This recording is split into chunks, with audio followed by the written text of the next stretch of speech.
Hello friends, എല്ലാവർക്കും പുതിയൊരു വീഡിയോയിലേക്ക് സ്വാഗതം. ഇപ്പം ഓസ്ട്രേലിയ നല്ല ചൂടാണ്. ഈ മാസത്തോടെ കാണുമെന്ന് തോന്നുന്നു ചൂടിൽ. അപ്പം ചൂടുമുണ്ട്, എന്നാൽ രാത്രിയിലൊക്കെ നമ്മുടെ നാട്ടിലെ പോലെ നല്ല ഇടിവെട്ടിയുള്ള മഴയും ഭയങ്കര ഇതൊക്കെയാണ്. ഭയങ്കര മഴയാണെന്ന് പിറ്റേ നേരം വെളുത്ത് നമ്മൾ മഴ ഉണ്ടായിരുന്നെന്ന് അറിയത്തില്ല. അതെ, ഒരു ഡ്രോപ്പ് വെള്ളം പോലും ഇവിടെ കിടക്കത്തില്ല. ഇന്നലെ ഇവിടെ ഹെയിൽ സ്റ്റോംസ് ആയിരുന്നു. ഉണ്ടായിരുന്നു. അങ്ങനെ ഇടയ്ക്കിടയ്ക്ക് നല്ല കാറ്റും മഴയും ഇടിയും എല്ലാം ഉണ്ട് ഇവിടെ. അപ്പം അങ്ങനെ ഒരു ക്ലൈമറ്റ് ഒക്കെ ഇവിടെയാണ് ഇപ്പോൾ പോകുന്നത്. സിഡ്നിയിലും ക്യൂൻസ്ലാൻഡിലും ഒക്കെ ഇപ്പം മഴയും വെള്ളപ്പൊക്കമുണ്ട്. പക്ഷെ ഇവിടെ ന്യൂ സൗത്ത് വെയിൽസിൽ മഴ പെയ്തിട്ട് നമ്മൾ അറിയുന്നില്ല. പകൽ വന്നു കഴിഞ്ഞാൽ നോക്കാം, പകൽ ഇവിടെ നോർമൽ സൺലൈറ്റും എല്ലാം ഡ്രൈ ആയിട്ട് കിടക്കും. ഇന്നലെ തലേദിവസം മഴ പെയ്തെന്നുള്ള ഒരു ഫീലും ഇല്ല. അപ്പം അതൊന്നും അല്ല ഇന്നത്തെ നമ്മുടെ വിഷയം. നമ്മളിപ്പോൾ ഓസ്ട്രേലിയ വന്നിട്ട് ഏകദേശം 1 വർഷം ആവാമെന്നു അല്ലയോ? ഇപ്പോൾ 1 വർഷമായി. പലരും ചോദ്യമാണ്, നിങ്ങൾ ഓസ്ട്രേലിയ വന്നിട്ട് നിങ്ങൾക്ക് എന്തെങ്കിലും സേവിങ്സ് ഉണ്ടോ, അതോ നിങ്ങൾ നിന്നത് എങ്ങനെ ഉണ്ടെന്നൊക്കെ ചോദിച്ചുകൊണ്ട് പലരും ഇങ്ങനെ കമൻറ്റുണ്ട്.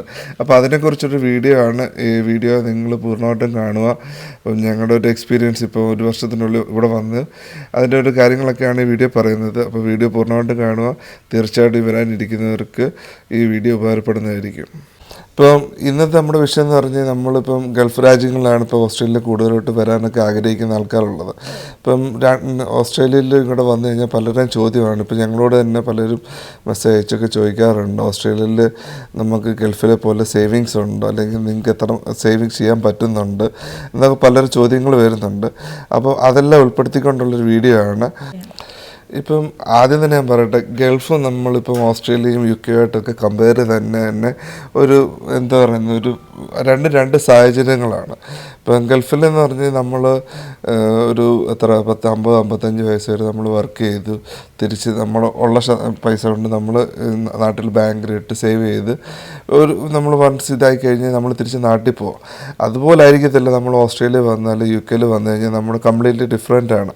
അപ്പോൾ ആദ്യം ഞാൻ പറയാനുള്ളതെന്ന് പറഞ്ഞു കഴിഞ്ഞാൽ, ഓസ്ട്രേലിയയും ഗൾഫുമായിട്ടും ഒരിക്കലും കമ്പയർ ചെയ്യാൻ പറ്റത്തില്ല. രണ്ട് രീതിയാണ്. പക്ഷെ ഇതിന് വേറൊരു കാര്യം എന്ന് പറഞ്ഞാൽ, നമ്മൾ ഗൾഫിൽ ഒൺസ് താമസിച്ചവർക്ക് ഗൾഫ് എന്ന് പറഞ്ഞു കഴിഞ്ഞാൽ ഒരു വലിയ സംഭവം തന്നെയാണ്. ഇവിടേക്ക് വരുമ്പോൾ അതിലെന്താണ് പറയേണ്ടത്, അവരുടെ എൻജോയ്മെൻറ്റ് വേറെ ആയിരുന്നു. അത് ഇവിടുത്തെ തരത്തിലുള്ള എൻജോയ്മെൻ്റ് അല്ല അവിടെ ഉള്ളത്. അപ്പം ഗൾഫിൽ നിന്ന് വരുന്നവർക്ക് തീർച്ചയായും ഗൾഫിൽ നിന്ന് മിസ് ചെയ്യുന്നവരുണ്ട്. ഇപ്പോൾ കഴിഞ്ഞ ഇടയ്ക്ക് എനിക്കൊരു മെസ്സേജ് വന്നതാണ്, ഞാൻ ഗൾഫിലാണ് ജോലി ചെയ്യുന്നത്, എനിക്കൊരു മാസം 8 ലക്ഷം രൂപയൊക്കെ വെച്ച് ഒരു സേവിങ്സ് പെർ മന്ത് എനിക്ക് സേവ് ചെയ്യാൻ പറ്റുന്നുണ്ട്. അപ്പോൾ ഞാൻ അതൊക്കെ ഇട്ടിട്ട് ഓസ്ട്രേലിയക്ക് വരുന്നത് നല്ലൊരു ഡിസിഷനാണോ എന്ന് ചോദിച്ചുകൊണ്ടും ആൾക്കാർ മെസ്സേജ് അയക്കുന്നുണ്ട്. അപ്പോൾ അതിനെക്കുറിച്ച് എനിക്ക് പറയാനുള്ളതെന്ന് പറഞ്ഞാൽ, ഓസ്ട്രേലിയയിൽ നമ്മൾ ഒരിക്കലും ഒരു സേവിങ്സ് എന്ന് പറഞ്ഞുകൊണ്ട് വരുന്ന രാജ്യമല്ലത് അല്ലയോ? അപ്പോൾ നമുക്ക് ഒരിക്കലും ഒരു 8 ലക്ഷം രൂപയൊക്കെ, അല്ലെങ്കിൽ അത്രയും ഹയർ പോസ്റ്റിൽ ഒരു സാധാരണ നോർമൽ നമ്മളിപ്പോൾ വരുന്ന നേഴ്സ് അല്ലെങ്കിൽ അതിൻ്റെ ഡിപ്പെൻഡായിട്ട് വരുന്നവർക്കൊന്നും ഒരിക്കലും ഒരു മാസം ഒരു 8 ലക്ഷം രൂപ ഒരിക്കലും നമുക്ക് സേവ് ചെയ്യാൻ പറ്റത്തില്ല. ഇപ്പോൾ തുടക്കത്തിൽ വന്ന് നമുക്കിപ്പം നമ്മുടെ എംപ്ലോയർ നമുക്ക് പറഞ്ഞതിൻ്റെ തൊട്ട് അക്കോമഡേഷനും എല്ലാം തരുവാണെങ്കിൽ ആ തുടക്കകാലം നമുക്ക് കുറച്ച് പൈസ ചെയ്യാൻ പറ്റും. അതും ഡിപ്പെൻഡ് ഇപ്പോൾ ജോലി കിട്ടുവാണെങ്കിൽ പിന്നെ കുറച്ചുകൂടി രണ്ടുപേരും നല്ല ഒരു ഹൈ ക്ലാസ് ജോലി ചെയ്താൽ പോലും നമുക്ക് 8 ലക്ഷം രൂപ ഇവിടെ സേവ് ചെയ്യാൻ പറ്റത്തില്ല. ഇവിടെ ഈ പറഞ്ഞതിൻ്റെ നമ്മൾ ഗൾഫിൽ വെച്ച് കമ്പയർ ചെയ്യുകയാണെങ്കിൽ, ഗൾഫിൽ നമ്മൾ കിട്ടുന്ന മണിയെല്ലാം നമ്മുടെ പോക്കറ്റിലോട്ടുള്ളതാണ്. ഇപ്പം ഗവൺമെൻറ്റിലൊക്കെ നമ്മൾ വർക്ക് ചെയ്യുന്നതെങ്കിൽ നമുക്ക് അതിന് അക്കോമഡേഷനും എല്ലാം കിട്ടും. ഇവിടെ എന്ന് പറഞ്ഞു കഴിഞ്ഞാൽ ആ അക്കോമഡേഷനൊന്നും നമ്മൾ തന്നെ നമ്മുടെ സ്വന്തം പോക്കറ്റിൽ, ഈ സാലറിയിൽ നിന്ന് കിട്ടുന്നതാണ്, നമ്മുടെ പോക്കറ്റിൽ നിന്ന് തന്നെയാണ് നമ്മളിതെല്ലാം ചെയ്യേണ്ടത്. പിന്നെ ഗൾഫിൽ എന്ന് പറഞ്ഞു കഴിഞ്ഞാൽ ടാക്സ് ഇല്ല, ഒന്നിനും നമുക്ക് കിട്ടുന്നത് ഡയറക്റ്റ് നമ്മൾ ഈ പറഞ്ഞതിൻ്റെ ഒരു സേവിങ്സ് ആണ്. അതിൽ നിന്നാണ് നമ്മൾ പിന്നെ ഈ പിള്ളേർക്കുള്ള സ്കൂളിലൊക്കെ ഫീസും അങ്ങനെയുള്ള എല്ലാം കൊടുക്കുന്നത്. ഇവിടെ എന്ന് പറഞ്ഞാൽ നമ്മൾ ഇപ്പോൾ കൗൺസിൽ ടാക്സ്, ഇപ്പോൾ സ്വന്തമായിട്ട് വീട് എടുക്കുന്നത് നമുക്ക് കൗൺസിൽ ടാക്സ് ഉണ്ട്, പിന്നെ മറ്റുള്ള ചിലവുണ്ട്, പിള്ളേരുടെ എഡ്യൂക്കേഷനുള്ള ചിലവുണ്ട്, പിന്നെന്താണ് ഹോസ്പിറ്റലിൽ പോകുകയാണെങ്കിൽ അതിൻ്റെ ചെറിയൊരു പേയ്മെൻറ്റ് നമ്മൾ നടത്തേണ്ടി വരും. അതിന് നമ്മളിപ്പം ഒരു കൺട്രിയിൽ നിന്ന് നമ്മൾ വേറൊരു കൺട്രിയിലോട്ട് മൂവ് ചെയ്യുമ്പം അതിൽ കുറേ ഫാക്ടേഴ്സ് ഉണ്ട് ഡിപ്പെൻഡ് ചെയ്തിരിക്കുന്നത്. ഇപ്പോൾ ഗൾഫ് കൺട്രീസിലാണെങ്കിൽ നമ്മൾ ടാക്സ് ഒന്നും അടയ്ക്കുന്നില്ല, നമ്മുടെ പൈസയെല്ലാം സേവിങ്സ് ആണെന്ന് പറയാം. പക്ഷേ അതിനൊരു മറുവശമുണ്ട്. നമ്മൾ പിള്ളേരെ സ്കൂളിൽ പഠിപ്പിക്കുന്നത് നമ്മൾ, അല്ലെങ്കിൽ നമ്മളൊരു ഹൗസ് മെയ്ഡിനെയൊക്കെ വെച്ച് നമ്മൾ മന്ത്ലി മാനേജ് ചെയ്ത് പോയാലും തന്നെ ഗൾഫിൽ സേവിങ്സ് ഇവിടത്തെക്കാട്ടിയും കൂടുതലായിട്ടുണ്ട്. കാരണം ഞങ്ങൾ ഗൾഫിൽ എക്സ്പീരിയൻസ്ഡ് ആയിട്ടാണ് വന്നത്. അപ്പം സേവിങ്സ് അവിടെ കൂടുതലാണ്, അത് നമുക്കറിയാം. പിന്നെ നമ്മൾ ഓസ്ട്രേലിയ ഇതുപോലുള്ള കൺട്രീസ് ചൂസ് ചെയ്യുമ്പോൾ നമുക്ക് എന്തായാലും ഒരു ലോങ് ടേം ബെനിഫിറ്റാണ് ഓസ്ട്രേലിയയിലോട്ടൊക്കെ വരുമ്പോൾ ഉള്ളത്. അതിന് മെയിനായിട്ട് തന്നെ നമ്മൾ അവിടെ വാടക കൊടുത്ത് പോകുന്ന പൈസയാണ് നമ്മളിവിടെ നമ്മളൊരു വീട്ടിലോട്ട് ഇൻവെസ്റ്റ് ചെയ്യുന്നത്. നമ്മൾ വന്നു കഴിയുമ്പോൾ തന്നെ നമ്മളൊരു വീട് വാങ്ങുവാണെങ്കിൽ അത് PR-ലോട്ട് വരുമ്പോൾ വീട് വാങ്ങാനേ നമുക്ക് പറ്റുള്ളൂ. നമ്മളൊരു ടെമ്പററി വിസയ്ക്കൊക്കെ വരുമ്പോൾ നമുക്ക് വീട് മേടിക്കാൻ ബുദ്ധിമുട്ടാണ്. അപ്പോൾ നമ്മൾ PR വിസ എടുത്ത് വരുമ്പോൾ നമ്മൾ വീട് വാങ്ങുവാണെങ്കിൽ നമ്മൾ ആ കൊടുക്കുന്ന റെൻ്റെല്ലാം നമ്മൾ ഇൻവെസ്റ്റ് ചെയ്യുന്നു. അപ്പോൾ നമ്മൾ ഫ്യൂച്ചറിൽ ഇപ്പോൾ ഒരു 10 കൊല്ലം അല്ലെങ്കിൽ 15 കൊല്ലം വർക്ക് ചെയ്യുകയാണെങ്കിൽ നമുക്ക് ഈ വീട് വിറ്റിട്ട് പോകുന്ന പൈസ ആയിരിക്കും നമ്മുടെ ലാഭം എന്നിവിടെ പറയുന്നത്. അതാണ് മെയിനായിട്ട് ഏറ്റവും വലിയ ഒരു ഇൻവെസ്റ്റ്മെൻ്റ് എന്ന് പൊതുവേ ഈ യൂറോപ്യൻ രാജ്യങ്ങളിൽ വരുന്നവർ പറയും. നമ്മൾ വന്ന് നമ്മൾ സെറ്റിലായി കഴിഞ്ഞ് കഴിഞ്ഞാൽ ആദ്യം നമ്മൾ ചെയ്യുന്ന പറഞ്ഞൊരു വീട്, ആ വീട് വാങ്ങി പിന്നെ നമ്മൾ ഈ പറഞ്ഞതിനോട്ട് റെൻ്റ് അടയ്ക്കേണ്ട, ആ റെൻറ്റിൻ്റെ പകരം നമ്മൾ EMI അടച്ച് നമ്മൾ ഒരു 10-25 വർഷം കഴിയുമ്പോൾ ആ വീട് നമ്മുടെ സ്വന്തമാവും. പക്ഷെ നമ്മൾ ഈ വീട് മേടിക്കുമ്പോൾ അതിൻ്റെ പിന്നാലെ അതിൻ്റെ കുറേ ബാക്കിൽ കുറേ സംഭവങ്ങളുണ്ട്. നമ്മൾ ഈ മന്ത്ലി അല്ല ഇയർലി നമ്മൾ ആനുവലി എന്തൊക്കെ അടയ്ക്കുന്നുണ്ടല്ലോ, അങ്ങനത്തെ കുറേ പ്രോസസ്സൊക്കെ ഉണ്ട്. എന്നിരുന്നാലും നമുക്ക് വീടെന്ന് പറയുന്ന ഒരു ഇൻവെസ്റ്റ്മെൻ്റ് ആണ്. പിന്നെ ഓസ്ട്രേലിയയിലെ സേവിങ്സ് നമ്മൾ ഡിപ്പെൻഡ് ചെയ്യുന്ന കുറേ ഫാക്ടേഴ്സ് അനുസരിച്ചാണ്. ഇപ്പോൾ ഹസ്ബൻഡിനും വൈഫിനും ജോലി ഉണ്ടെങ്കിലും സേവ് ചെയ്യുന്ന ഫാക്ടേഴ്സ് ഇപ്പം ചിലരൊക്കെ ആണെങ്കിൽ പിള്ളേരെ ഗവൺമെൻറ് സ്കൂളിൽ പബ്ലിക് സ്കൂളിൽ പഠിപ്പിക്കുന്നുണ്ട്, ചിലരൊക്കെ എന്താ പറയുന്നത് പ്രൈവറ്റ് സ്കൂളുകളും കാത്തലിക് സ്കൂളിലൊക്കെ വിടുന്നുണ്ട്. അപ്പോൾ ഫീസ് ഡിപ്പെൻഡ് ചെയ്തിരിക്കും. പബ്ലിക് സ്കൂളിലാണെങ്കിൽ ഫ്രീ ആണ് ഫീസ്.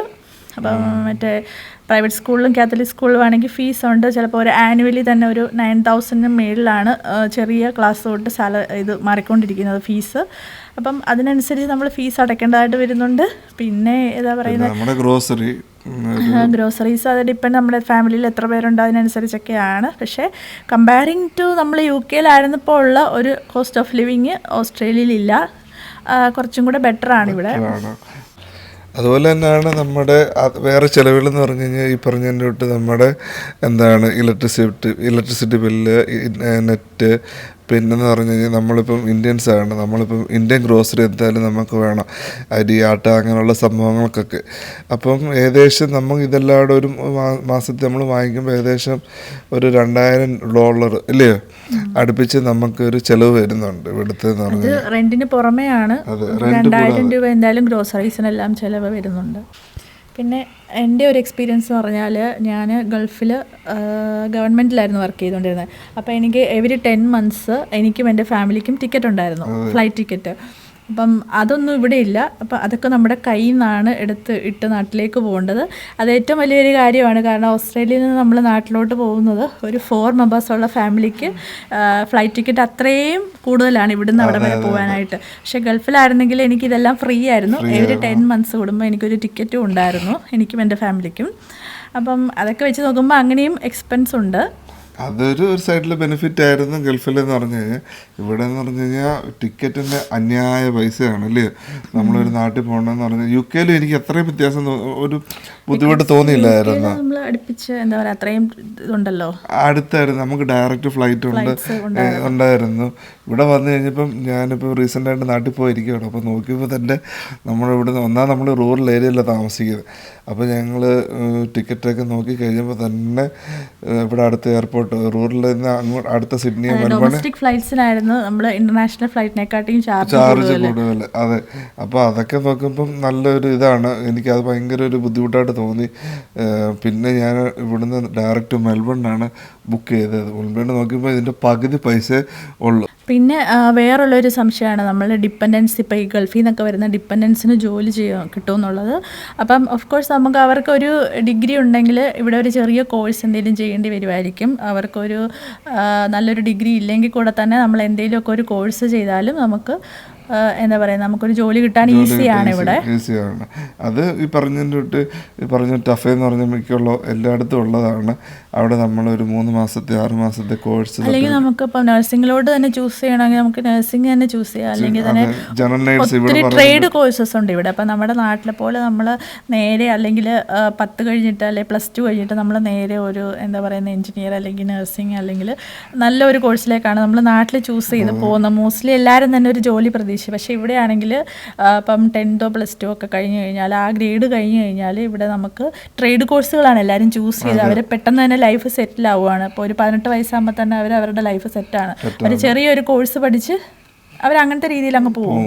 പിന്നെ ഫ്യൂച്ചറിലുള്ള ആൾക്കാർ ഇപ്പം ഹോസ്പിറ്റലിൽ തന്നെ കണ്ടിട്ടില്ലേ, 40-45 വയസ്സായവരൊക്കെ പിന്നെ അവർ ഇപ്പോൾ എൻട്രോൺ നേഴ്സായിട്ട്, ഇപ്പം നമ്മുടെ നാട്ടിൽ ജനറൽ നേഴ്സ് പോലെ അവർ ചെയ്തിട്ട് അല്ലെങ്കിൽ അസിസ്റ്റൻറ്റ് നേഴ്സിംഗ് ആയിട്ട് നിന്നിട്ട് പിന്നെ അവർ BSc നേഴ്സിംഗ് ഒക്കെ പഠിച്ച് അവർ പ്രൊഫഷണലായിട്ട് പിന്നെ നേഴ്സിംഗ് അവരൊരു ഡിപ്പെൻഡ് ആയിട്ട് വരുമ്പം ജോലി കിട്ടുന്നില്ല എന്ന് പറഞ്ഞ് പേടിക്കേണ്ട ആവശ്യമൊന്നുമില്ല. എന്തെങ്കിലും ഒരു ചെറിയ കോഴ്സ് ചെയ്താൽ ഇവിടെ ജോലിയൊക്കെ കിട്ടും.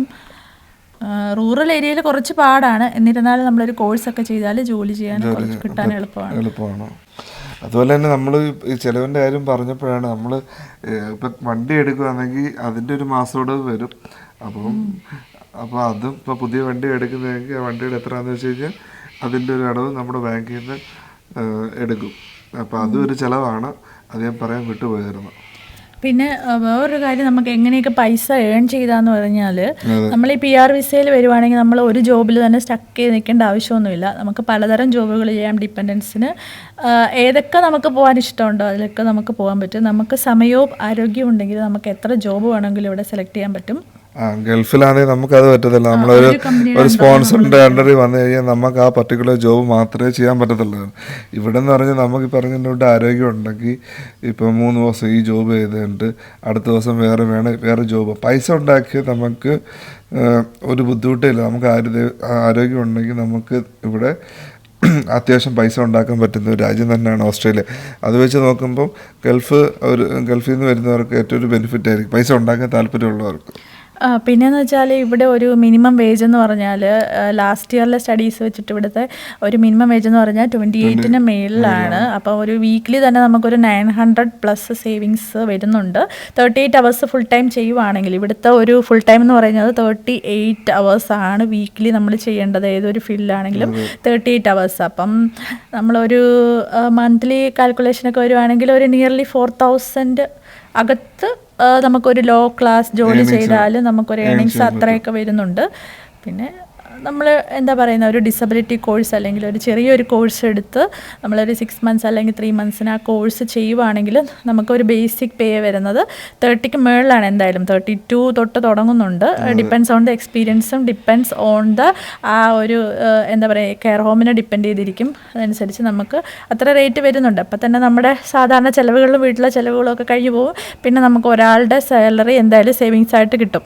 എന്തായാലും നമുക്കൊരു 4000-ന് മുകളിലൊന്നും മന്ത്ലി എന്താ പറയുക എക്സ്പെൻസസ് ഇല്ല. 4000-ന് മുകളിലൊന്നും എക്സ്പെൻസസ് ഇല്ല. പിന്നെ ഈ പറഞ്ഞതിനോട് നൈറ്റും വീക്കെൻഡൊക്കെ ചെയ്യുമ്പോൾ പിന്നെ കെയർ ഹോമിലൊക്കെ എന്ന് പറഞ്ഞു കഴിഞ്ഞാൽ അത് വേറെ പൈസയാണ്. അതിൻ്റെ എക്സ്ട്രാ ഏണിങ്സ് ഉണ്ട്. നൈറ്റും വീക്കെൻഡ്സ് മാത്രമല്ല, ഇവിടെ ഈവനിങ്സിനും ഉണ്ട് എക്സ്ട്രാ അലവൻസസ്. പിന്നെ പലരുടെയും ചോദ്യമാണ് ഇപ്പം ഇവിടെ എന്നൊക്കെ പറഞ്ഞാൽ ഭയങ്കര സ്വാതന്ത്ര്യവും കാര്യങ്ങളാണ്. നമ്മുടെ പിള്ളേരോട്ടൊക്കെ വന്നു കഴിഞ്ഞാൽ അവർ വഴി തെറ്റിപ്പോകാനോ അങ്ങനെയൊക്കെ ഉണ്ടോ എന്നുള്ള ചാൻസുകളൊക്കെ ഒത്തിരി പേര് ചോദിക്കുന്നുണ്ട്. ഈ ഡ്രഗ്സിൻ്റെയൊക്കെ ഇത് ഉപയോഗം കൂടുതലല്ലെന്നൊക്കെ ചോദിക്കുന്നുണ്ട്. അങ്ങനെയുള്ളവർ ചോദിക്കാനുള്ള ചോദ്യം പറഞ്ഞാൽ ഡ്രഗ്സ് എവിടെ ഇല്ലാത്ത ഇപ്പം നമ്മുടെ നാട്ടിൽ ഇല്ലയോ അങ്ങനെയൊക്കെ ചോദിക്കുവാണെങ്കിൽ നമ്മൾ 2 കൺട്രീസിൽ വർക്ക് ചെയ്തിട്ടുണ്ട്. അപ്പം നമ്മൾ UK-ലും വർക്ക് ചെയ്തിട്ടുണ്ട്, നമ്മൾ ഓസ്ട്രേലിയയിലും ഇപ്പോൾ വർക്ക് ചെയ്യുന്നു. അപ്പോൾ അതിലൊരു കമ്പാരിസൺ എടുക്കുവാണെങ്കിൽ 2 കൺട്രീസിലും ഡ്രഗ്സ് കുറേ ഉണ്ട്. പക്ഷേ സിറ്റീസിനെ കമ്പയർ ചെയ്യുമ്പോൾ റൂറൽ സൈഡിലാണ് ഡ്രഗ്സും ഡ്രഗ് ഡീലേഴ്സും ഒക്കെ ഒത്തിരി കൂടുതൽ. അപ്പം അത് നമ്മളിപ്പോൾ നമ്മുടെ ഫാമിലീനെ എങ്ങനെ വളർത്തിയെടുക്കുന്നു അങ്ങനെ ഇരിക്കും. നാട്ടിലാണെങ്കിൽ ഇപ്പോൾ ഡ്രഗ്സിൻ്റെ ന്യൂസുകൾ നമ്മൾ ഒത്തിരി വായിക്കാറുണ്ട്. ക്രൈംസും ഒത്തിരി കൂടുതൽ നാട്ടിൽ കാണുന്നുണ്ട്. അത്രയൊന്നും ക്രൈംസ് ഇവിടെ ഇല്ലാന്ന് തോന്നുന്നു. ചെറുപ്പക്കാരിൽ നാട്ടിൽ ഒത്തിരി ക്രൈംസ് കൂടുതലാണ്. അത്രയൊന്നും ക്രൈംസ് എന്തായാലും ഇവിടെ ഇല്ലാന്ന് തോന്നുന്നു.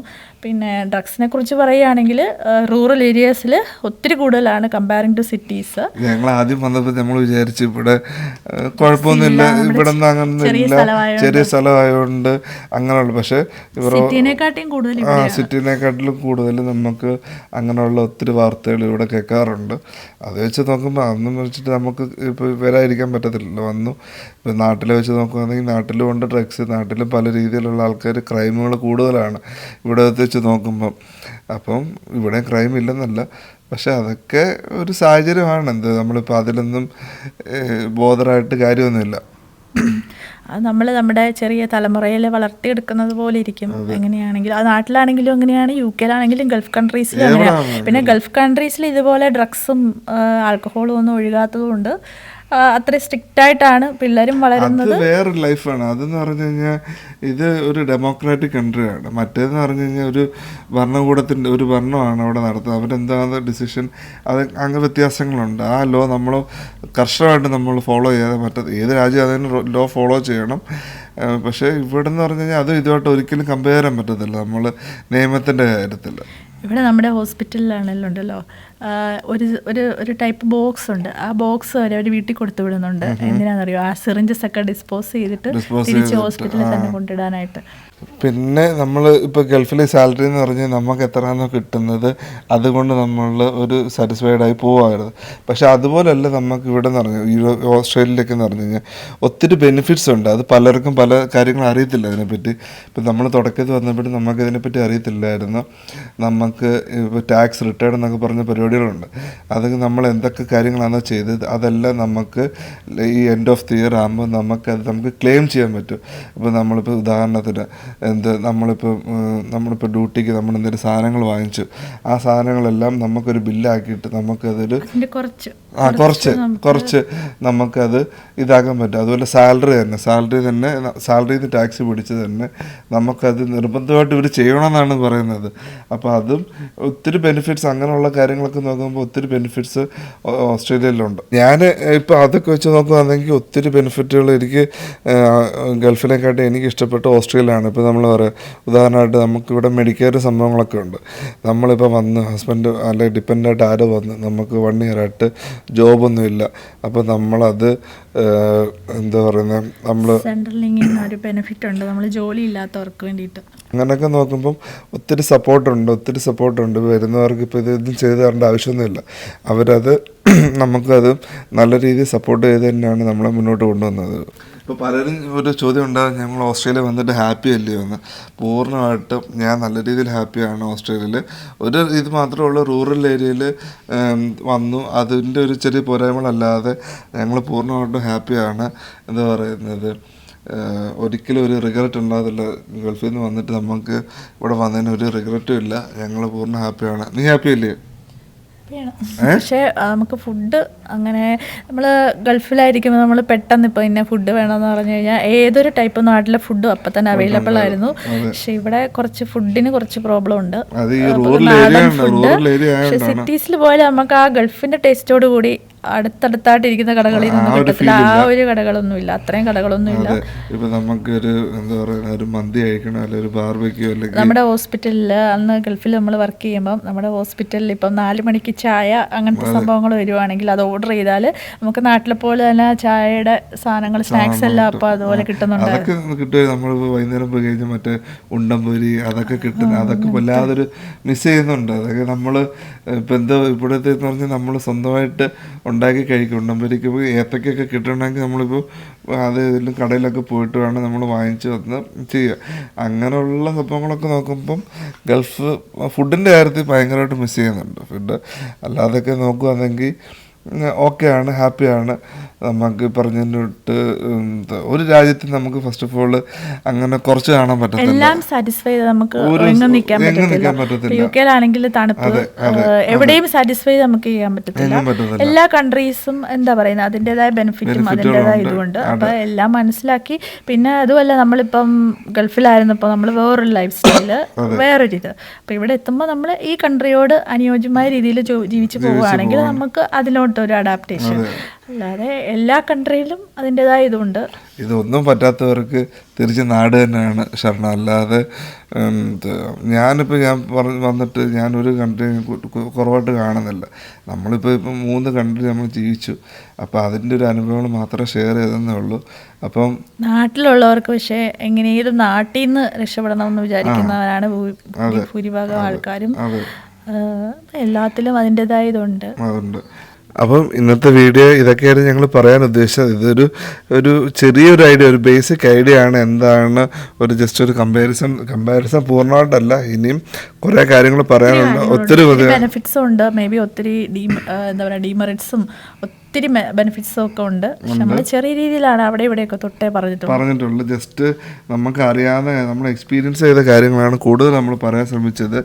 ഇനിയും ഇതുപോലുള്ള ഞങ്ങൾക്ക് അറിയാവുന്ന കാര്യം നിങ്ങളായിട്ട് തീർച്ചയായിട്ടും ഷെയർ ചെയ്യുന്നതായിരിക്കും. അപ്പം ഇതൊക്കെയായിരുന്നു വീഡിയോയിലുണ്ടായിരുന്നത്. വീഡിയോ ഇഷ്ടപ്പെട്ടെങ്കിൽ പൂർണ്ണമായിട്ടും ഞങ്ങളെ സപ്പോർട്ട് ചെയ്യുക. Thank you so much. By.